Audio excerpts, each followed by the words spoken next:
Chega mais torcida gloriosa, torcida do Botafogo ligadinha aqui na primeira edição desse plantão glorioso. Um plantão glorioso que ainda está sob os auspícios, a empolgação do dia de ontem, a chegada do bilionário investidor da SAF do Botafogo, John Textor. Nós vamos nesse plantão de hoje falar o que vai rolar hoje na agenda do John em relação ao Botafogo, tá certo, galera? Pra gente saber os passos do investidor desse novo Botafogo, Botafogo campeão, vencedor, tudo de bom.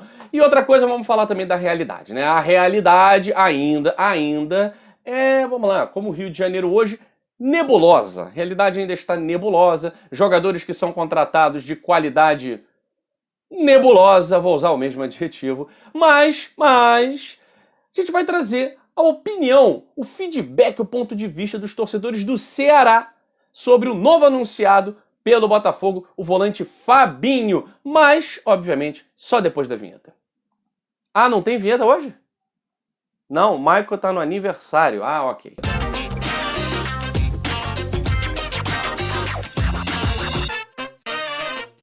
O Michael Martins está no aniversário. Mandar um abraço pra Mary, que está fazendo aniversário hoje. Mary, um beijo pra você. Curta bastante aí, Michael. Traga salgadinhos. Hoje nós estamos com o Matheus Rangel, que está fazendo a inserção dos vídeos aqui nesse plantão glorioso. Então, Matheus, traz um pedacinho aí da opinião do canal. Vamos pro racha-vozão sobre o volante Fabinho. Que é o Fabinho. O Fabinho tá jogando um futebol maravilhoso, né? Traz muita tranquilidade e é um futebol que para a torcida ele é muito silencioso. Ele é muito ali um trabalho pro time, né? Um trabalho operário mesmo. O jogo sem bola é difícil da torcida Total. ver, né? Exato. E o senso de posicionamento do Fabinho faz tornar as coisas meio que fáceis, né? Parece que é fácil, o Fabinho tá tomando a bola, parece que é fácil, o Fabinho tá passando a bola. Pois é, gente, o Ceará teve uma recuperação interessante nos últimos jogos ali da Série A, né? Uma recuperação interessante, estava com risco de rebaixamento, e parece que o Fabinho foi o grande destaque dos últimos jogos do Ceará, mas é aquele jogador, como eles disseram, que não joga pra torcida, que não joga bonito, é um cara que toma conta ali da primeira região do meio, com desarmes, com marcação dura. Agora tem umas coisas importantes pra gente falar sobre o Fabinho, que eu acho que vale a pena a gente destacar. Agora vocês estão vendo aí os lances, né? O Fabinho é um jogador que vocês estão vendo, ele desarma muito bem. Muita gente falando assim, vai ser o novo Ricardinho. Não é o novo Ricardinho, principalmente pela questão física, né? O Fabinho tem 35 anos, uma idade até próxima da do Ricardinho, mas vocês estão vendo aí que o vigor físico do Fabinho é algo a se destacar. O Fabinho é um jogador que melhorou bastante. O passe não é o forte do Fabinho, mas o passe longo é algo a se destacar nos últimos jogos do Ceará. Vocês puderam ver aí. É um jogador que se destacou nessa questão do passe longo, né? Mas o Fabinho ainda tem alguns problemas.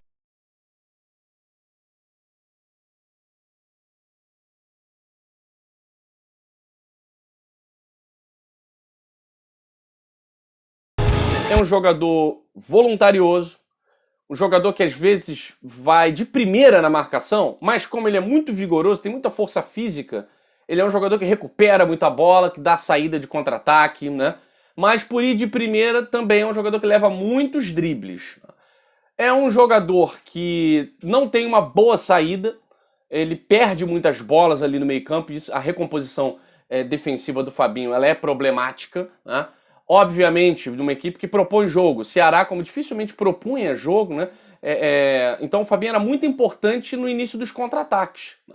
Então agora, os pontos positivos do Fabinho são esses. Vigor físico, o destaque em roubadas de bola, perde muita bola, mas rouba também muita bola, né? A antecipação, velocidade na marcação e não é um jogador de fazer muitos gols, né? Obviamente, é um primeiro volante, atua mais pelo lado direito, né? Não é um jogador que aparece muito no ataque. Os gols que o Fabinho fez foram gols ou de bolas paradas ou de rebatidas, né? Como a gente mostrou aí, o belo gol que o Fabinho fez contra o São Paulo. Agora, o discurso da galera do Vozão pode ser um analgésico aí para todos nós que estávamos muito chateados com esse nível de contratação do Eduardo Freeland. Então a gente espera que o Fabinho pelo menos entregue o que ele vinha entregando nos últimos jogos do Ceará. é suficiente para esse novo Botafogo? Não. A gente fica na torcida para que o Fabinho, o Klaus e toda essa garotada que está chegando no Botafogo possam enriquecer o elenco. Se vão ser titulares ou não, só o tempo vai dizer e o rendimento dentro de campo, né? Mas que possam tornar o elenco do Botafogo mais forte. Vamos falar de agenda de John Textor. Tô fechando aqui e vou abrir aqui a agenda do homem. A agenda do homem é o seguinte, meus amigos. Muita coisa aconteceu ontem, todo mundo falando de Botafogo e a gente trocando uma ideia em off, né, com Jorge Braga, com Lenin Franco. E hoje saiu também publicado no Fogão Net. Mandar um abraço aí pro Sangeneto. Bom, então o que vai acontecer no dia de hoje? O que aconteceu no dia de ontem? Hoje de manhã, logo hoje de manhã, uma série de reuniões, né, importantes com diferentes áreas do clube, né? E quem confirma essa agenda é o próprio Lenin Franco, né? Onde o John Textor vai conversar com os chamados torcedores ilustres, né? Ilustres sou eu, você, nós somos os ilustres. Não somos tão ilustres assim, né? Mas enfim, vai conversar provavelmente com os irmãos de Moreira Salles, com gente do marketing do Botafogo. Então, para conhecer um pouquinho exatamente da essência do Botafogo, dos procedimentos que estão rolando e talvez o procedimento mais importante do momento seja a questão do centro de treinamento, né? Que está sob a responsabilidade dos irmãos de Moreira Salles, mas é algo de muito interesse do John Textor e isso a gente já viu na administração do Crystal Palace, né? Visita ao estádio Newton Santos, inclusive daqui a pouco fotos vão estar aí nas redes, né? O Botafogo está realizando esses processos com muito cuidado, né? Não está sendo divulgado ainda, né? Não está sendo divulgada a agenda do John. Visita a sede histórica, visita as outras sedes do Mourisco. Vai ser impossível o John não se apaixonar pelo Botafogo, né? E a gente espera que não só apaixonar-se, mas que ele perceba a grandeza do Botafogo. De maneira nenhuma eu vou comparar o Crystal Palace com o Botafogo, acho que não cabe comparações.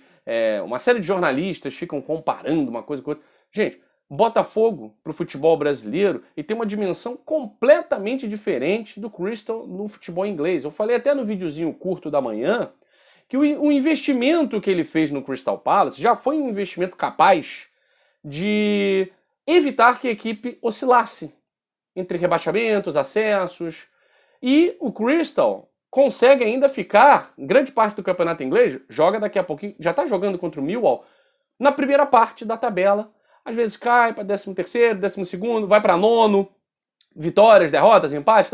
Então ele consegue, com esse investimento no campeonato mais disputado do mundo, colocar o Crystal ali na briga por vaga em torneios de segundo escalão internacionais, né?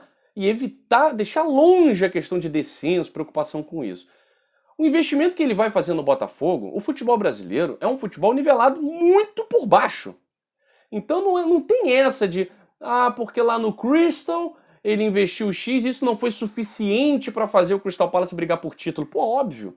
Você tem lá 5, 6 equipes que têm investimento bilionário. No Brasil, você tem 3 equipes que têm investimentos. Tem grandes investimentos.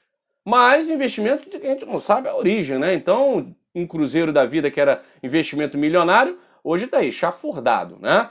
O Galo tem um mecenas, não é isso? O Palmeiras tem também uma mecenas, que agora é a presidente do clube, né? Então, assim, todos os clubes que estão hoje capitaneando no cenário do futebol nacional e internacional do Brasil têm os seus mecenas. O Botafogo é uma empresa, não tem mecenas, tem o seu dono, tem o seu comprador, né? Tem o seu sócio majoritário. Então a gente vai ter um investimento que sim, vai ser capaz de colocar o Botafogo nas primeiras páginas do futebol brasileiro. A gente espera que também na primeira página do futebol internacional. Porque a gente já viu o time com investimento bem menor, mas bem menor, ser campeão sul-americano ano passado. Né? Então não tem essa de comparar a situação do Crystal com o Botafogo. O investimento que ele fizer no Botafogo, de 150 milhões esse ano, pode ser capaz de colocar o Botafogo, por exemplo, numa Libertadores da América. Tá? Pode ser capaz de colocar o Botafogo entre os melhores da Copa do Brasil. Então, esse discurso de comparação não faz sentido. A gente mantém a esperança de que John Textor signifique novos tempos para o nosso Botafogo. Gente, fui! Aquele abraço, saudações alvinegras, valeu!